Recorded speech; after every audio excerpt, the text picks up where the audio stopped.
ગુજરાત પર 21મી જુલાઈથી વરસાદી માહોલ જામશે। દક્ષિણ ગુજરાત, મધ્ય ગુજરાત અને સૌરાષ્ટ્રમાં જામશે મેઘમલ્હાર। એક મજબૂત મોન્સૂન ટ્રફ દેખાઈ રહ્યું છે ગુજરાતની નીચે દક્ષિણ બાજુએ અને એ ઉપર તરફ વધી રહ્યું છે। એ જે સિસ્ટમ છે મજબૂત બની રહી છે। સમગ્ર દક્ષિણ સૌરાષ્ટ્ર, પશ્ચિમ સૌરાષ્ટ્રમાં સારો વરસાદ લાવી શકે। 70 થી 75% ગુજરાત છે એને આ વરસાદી સિસ્ટમે આવરી લીધું છે, જે નીચેથી આ ઉપરની તરફ ગતિ કરી રહી છે। દક્ષિણ ગુજરાતમાં તમે જુઓ, વાપીથી સુરત આખો વરસાદી માહોલ છે। 25મીએ જોઈએ તો આ સિસ્ટમ અતિ મજબૂત બનીને સૌરાષ્ટ્રના ઉત્તરી ભાગમાં અને ધોધમાર બારે મેઘ ખાંગા થાય એ પ્રકારની સ્થિતિ સર્જાય।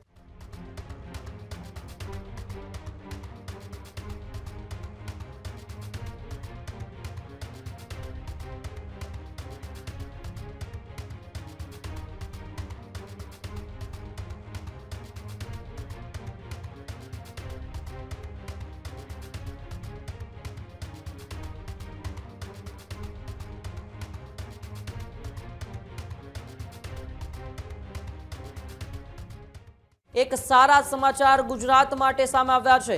જી હા, વરસાદની રાહ જોતા ગુજરાતના ખેડૂતો માટે એક સારા સમાચાર સામે આવ્યા છે, જેમાં સ્કાયમેટ વેધરના તાજા રિપોર્ટથી વરસાદની આશા છે તે જાગી છે। ગુજરાત પર 21મી જુલાઈથી વરસાદી માહોલ જામશે। 22, 23 અને 24 જુલાઈએ ગુજરાતમાં જામશે મેઘમલ્હાર। દક્ષિણ ગુજરાત, મધ્ય ગુજરાત અને સૌરાષ્ટ્રમાં જામશે મેઘમલ્હાર। ત્યારે 25, 26 જુલાઈએ ગુજરાતમાં જોરદાર મેઘરાજાની જમાવટ થશે તેવી શક્યતા છે। સ્કાયમેટ વેધરના ફોરકાસ્ટમાં સારા વરસાદનું અનુમાન લગાવવામાં આવ્યું છે। 21મી થી 26મી જુલાઈ સુધી સારા વરસાદનું પણ અનુમાન કરવામાં આવ્યું છે। windy.com મુજબ 21મી થી સામાન્ય વરસાદનું અનુમાન લગાવવામાં આવ્યું છે। ત્યારે ગુજરાતમાં વરસાદની રાહ એ પહેલો રાઉન્ડ, જેમાં 8 દિવસ સુધી ગુજરાતના અનેક વિસ્તારોને મેઘરાજાએ ધમરોડ્યા હતા, પરંતુ હવે સૌ લોકો રાહ જોઈ રહ્યા છે કે વરસાદનો બીજો રાઉન્ડ ક્યારે આવશે, કારણ કે ખેડૂતોએ પોતાના પાકની વાવણી કરી દીધી છે।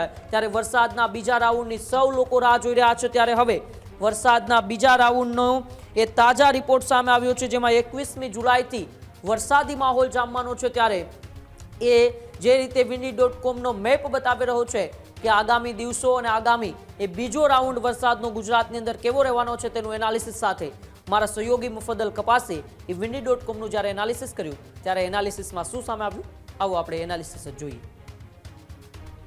તો જ્યારે આપણે વરસાદની રાહ જોઈ રહ્યા છીએ ત્યારે સ્કાયમેટ વેધરે એક બહુ સરસ મજાના ન્યૂઝ આપ્યા છે। એમણે જે 15 દિવસનું ફોરકાસ્ટ કર્યું છે એમાં 21મી તારીખનો ડેટા જુઓ, આજથી 5 દિવસ પછીનો। એક મજબૂત મોન્સૂન ટ્રફ દેખાઈ રહ્યું છે ગુજરાતની નીચે દક્ષિણ બાજુએ અને એ ઉપર તરફ વધી રહ્યું છે। અને તમે જુઓ તો ઘણા બધા વિસ્તારોમાં વરસાદી માહોલ સર્જાય 21મીએ એ પ્રકારના સંકેત અહીંયા મળી રહ્યા છે અને એ આગામી 2-3 દિવસમાં બદલાઈ પણ શકે છે। આ ફોરકાસ્ટને આપણે 3 દિવસ પછી 17, 18 તારીખે જોઈશું, 19 તારીખે, તો એ બદલાયેલું પણ જોવા મળી શકે છે। વધારે સારી સ્થિતિ પણ બની શકે છે। બીજી વાત, 22મી તારીખે જો જોવા જઈએ તો એ જે સિસ્ટમ છે મજબૂત બની રહી છે। સમગ્ર દક્ષિણ સૌરાષ્ટ્ર, પશ્ચિમ સૌરાષ્ટ્રમાં સારો વરસાદ લાવી શકે છે અને અહીંયા જો દક્ષિણથી માંડીને મધ્ય ગુજરાત સુધી સારો વરસાદ લાવી શકે છે। રેનફોલનું ફોરકાસ્ટ છે, સ્કાયમેટ વેધરનો આ મેપ છે, 22મી જુલાઈનો આ નકશો છે અને અહીંયા સરસ સંકેતો દેખાઈ રહ્યા છે, સારા વરસાદના સંકેતો દેખાઈ રહ્યા છે। 23મી જુલાઈએ આ જે મોન્સૂન ટ્રફ છે વધારે મજબૂત થતું દેખાય છે અને લગભગ અડધું પોણું ગુજરાત એણે કવર કરી લીધું છે। એમાં દક્ષિણ ગુજરાતની સાથે દક્ષિણ સૌરાષ્ટ્ર, પશ્ચિમ સૌરાષ્ટ્ર અને મધ્ય ગુજરાત સુધી અને ઉત્તર ગુજરાતમાં પણ વરસાદ દેખાઈ રહ્યો છે આ સિસ્ટમની અંદર। અને 24મીએ જો જોઈએ તો લગભગ 70 થી 75% ગુજરાત છે એને આ વરસાદી સિસ્ટમે આવરી લીધું છે, જે નીચેથી આ ઉપરની તરફ ગતિ કરી રહી છે। 24 જુલાઈનું આ ફોરકાસ્ટ છે અને એમાં સ્પષ્ટ દેખાય છે કે વરસાદ 24મીએ, 23 અને 24મીએ સારો પડી શકે છે આખા ગુજરાતમાં। જે કચ્છના ઘણા બધા વિસ્તાર છે, ઉત્તર ગુજરાતના છે અને ઉત્તર સૌરાષ્ટ્રના વિસ્તારો છે, ત્યાં પણ સારો વરસાદ દેખાઈ રહ્યો છે। 25મીએ જોઈએ તો આ સિસ્ટમ અતિ મજબૂત બનીને સૌરાષ્ટ્રના ઉત્તરી ભાગમાં અને મધ્ય ગુજરાતમાં ખૂબ સારો વરસાદ, ઉત્તર ગુજરાતમાં ખૂબ સારો વરસાદ લાવે, દક્ષિણ ગુજરાતમાં ધોધમાર બારે મેઘ ખાંગા થાય એ પ્રકારની સ્થિતિ સર્જાય આ તસવીરો જે હું આપને બતાવી રહ્યો છું 24 થી 48 કલાક પહેલા આવું કશું જ નહોતું 15 દિવસના ફોરકાસ્ટમાં. એટલે કે દર 24 કલાકે આખી સિસ્ટમ અપડેટ થઈ જાય છે. 16મી જુલાઈએ આપણે આ જોઈ રહ્યા છે, 17મીએ જોઈશું તો ચિત્ર વધારે અલગ હશે, પણ 16મી જુલાઈએ 25મી જુલાઈનું અનુમાન જોરદાર અહીંયા દેખાઈ રહ્યું છે, ધોધમાર તૂટી પડે એ પ્રકારનું દેખાઈ રહ્યું છે. અને આ જ ક્રમ અંતર્ગત આગળ વધીએ તો 26મીએ પણ એ થોડું નબળું પડે છે જરૂરથી, પણ ગુજરાતના લગભગ 70-75% વિસ્તારમાં સારો નોંધપાત્ર વરસાદ થાય એવું લાગી રહ્યું છે. એટલે 22, 23, 24 અને 25 જુલાઈ આ ને 26 જુલાઈ આ જે દિવસો છે એમાં વરસાદ સારો આવી શકે છે. હવે આપણે વાત કરીએ વિંડીની. જો વિંડીમાં પણ મેં 21મી તારીખ અહીંયા સિલેક્ટ કરી રાખી છે. આ 16 તારીખથી આગળ વધીને 21મી તારીખમાં આપણે જોઈએ છીએ તો દક્ષિણ ગુજરાતમાં તમે જુઓ, વાપીથી સુરત આખો વરસાદી માહોલ છે.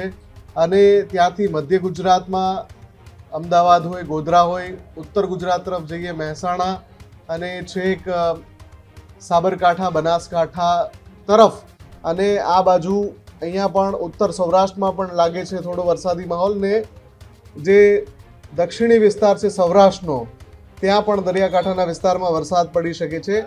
એની સિવાય જો 22મી તારીખમાં તો આગળ ડેટા નથી જોઈ શકતા, પણ 20માં જોઈએ કે 19માં જોઈએ તો windy.com અનુસાર કોઈ એવો ખાસ વરસાદી માહોલ નથી. હા, દક્ષિણ ગુજરાતમાં દરરોજ દેખાડે છે કે વરસાદી માહોલ છે windy.com અનુસાર.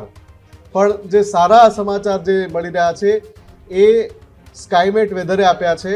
આ 18મી તારીખનું અનુમાન છે, આમાં પણ કશું નથી. 19માં પણ ઠીકઠાક છે.